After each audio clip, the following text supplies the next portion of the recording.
All right, Pistons fans, we got a lot for you in this one. So here's kind of what I want to talk about. The Lion, why did I say the Lions? It's 10 seconds in. The Pistons can absolutely pay up for a good player. And I'm going to talk to you about how when we sit here and we talk about how we have a ton of cap space. And let's first talk about cap space, but then let's talk about how we actually have anywhere from 10 to 30 million more than that in cap space, depending on how we want to do these things. So there's a lot of different things we can do. So in order to do this, I'm going to just share my screen with you. This is from Spotrac, and they do a fantastic job. I absolutely love using them. And they do a good job of figuring out where everybody's cap number is, what your cap remaining, all that kind of stuff, what that looks like. They do a fantastic job. So these are all of our salaries. They go down, and what you can see down here is a projected practical cap space. Projected practical cap space. What they're saying is 27, almost $28 million left for the Detroit Pistons. We don't need to go into what makes all that up. And then it talks about maximum possible cap space. So here's a bunch of deadlines. We've already given Isaiah Livers. We've picked up his club option. It's good. All right. We have all this money on the books. Not all of that needs to be spent. Okay. Not all of that needs to be spent. For example, when you look at Alec Burks right here, 10.5 million. You don't need to pay him that. And that would increase your salary cap by 10.5 million. Other guys that you could question it. All right. You have a qualifying offer for Killian. You're gonna pay that. That's not like an optionable thing. But you do have other guys. Your Jared Rodens, your Buddy Boheim, Eugene Omarui. All these guys, you don't have to pay every single one of them. They have different options. All right. So you can create a little bit of extra space. And where they get that difference between 27 million and 39 million is Alec Burks and Eugene Omarui. It's really that simple. You add 12 mil. That's it.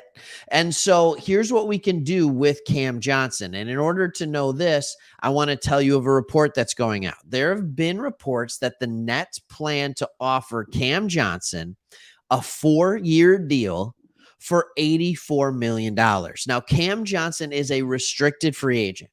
What that means is that the Nets, the Brooklyn Nets, own the rights to Cam Johnson. So if the Pistons come in and make a bigger offer, for example, there's been rumors that the Pistons are going to offer him 4 years, $100 million. That'd be $25 million a year. The Nets would offer him $21 million a year. The Nets have 24 hours. It used to be more. It used to be 48, 72, something like that. But under the new CBA, the new collective bargaining agreement, the teams now have 24 hours to match and decide if that is what they are going to do. So Brooklyn would then have 24 hours to match and decide, am I going to do this? What is this going to look like? This is the big thing, but this isn't what this video is about. The Pistons, how much should we pay Cam Johnson? I personally love Cam Johnson. I'm a little bit worried about his injury history over the last 2-3 years, but I understand people out there that are like, Cam Johnson's not worth 30 million. Okay, maybe not, but maybe he is. What if you go out there and you really want to make sure the Nets don't add to that, and you want to offer him almost 30? You want to offer him 4 years, 110. So it's like 27.5 a year, 27.5 million. Well, then we get to go back and we get to look at our salary cap table, because now what you can do is a little something different. In order to say you get him, you can call the Nets and you can do a sign and trade. So if the Nets are like, man, we don't want to be up a creek without a paddle, we'll be like, hey, if you want to keep it going, that's fine. If you don't want to pay Cam Johnson 27, we're going to sign him for 27, but then we will trade you Bojan Bogdanovic for Cam Johnson. Or we will trade you Alec Burks and Marvin Bagley for Cam Johnson. Or we will trade you Killian Hayes. Okay, so there's a lot of different trade possibilities here. All right. So let's just start running some numbers. If they say Alec Burks and Marvin Bagley, we send them Burks, we send them Bagley because they know they're not going to match it anyway. They want to get some people back, and we want to help our cap space. It's a win-win on both sides. So they send us 25 million in salary. We spend 27.5 on him, or we send them 25 million in salary. We pay 27.5 for Cam Johnson, and now all of a sudden we only lost a net 2.5 million, and we still have 25 million to go play with in free agency.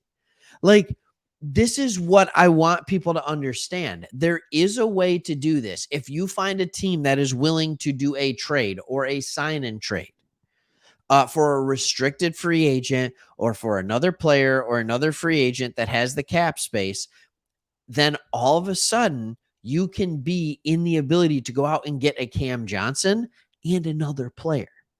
Right. And I'm not saying you go out and you're able to get Cam Johnson and Kelly Oubre and Harrison Barnes and Austin Reeves. Like, I'm not saying you necessarily get two of those players, but maybe you could. Like, you can increase yourself really, really good here, and maybe even kind of put an end to that log jam that you have going on at what is your 4 position right now, if you want to switch the way you play the 4. Because I don't know how Monty Williams wants to play as 4. Last year, we ran out lineups when people were actually healthy, where Bagley and Stewart were playing the 4 with Wiseman and Duren at the 5. I don't think that necessarily works. So you can go out and do this. Other people are talking about Jeremy Grant. Why would you want to pay him so much, right? Like, why would you want to pay this guy so much money, like 30 million plus? Well, here's the thing, because I understand we're going to have to pay our players coming up. Next year, you're going to have to start paying Isaiah Stewart if you want to keep him around. But that's it. And then the year after that, you're going to have to pay Cade Cunningham. But that's it. And then the year after that, you're going to have to pay Jaden Ivey and Jalen Duren. But by that time, especially if you front load a contract, that isn't costing you as much for a Jeremy Grant, for a Cam Johnson, for a Harrison Barnes. And you get a younger player that does many of the similar things to what Bojan Bogdanovic does. It's a good idea. And so what you can do is, like, you can understand the next 3 years, you don't have to worry about your salary cap and your luxury tax as much. That meaning this year, next year, and a little bit the following year, because you're not paying those guys yet. You have 4 years that you're not paying large money on rookies. So next year, the only person who's probably scheduled to get a pay bump is Isaiah Stewart. That's it. The year after that, the only person who's scheduled to get a pay bump is Cade Cunningham. So you have the first 2 years of this deal where you're not paying big money to your other players. This is not a bad position to be in. Front load the first 2. You can mess around with the contracts. And now you're in a position where all of a sudden you can see this team doing something. And if they move toward a player like a Cam Johnson and a player like a Kelly Oubre or a Jeremy Grant or something like that, all of a sudden you're like, oh, okay, this is starting to make some sense. Now, all of a sudden I can see why we can be a contender even though we're so young. It makes sense. All right. So let me know what you think. Hit a comment below. It's not just Cam Johnson. It's anybody. This is why we can pay big money in free agency. We'll see you on the next one. See ya.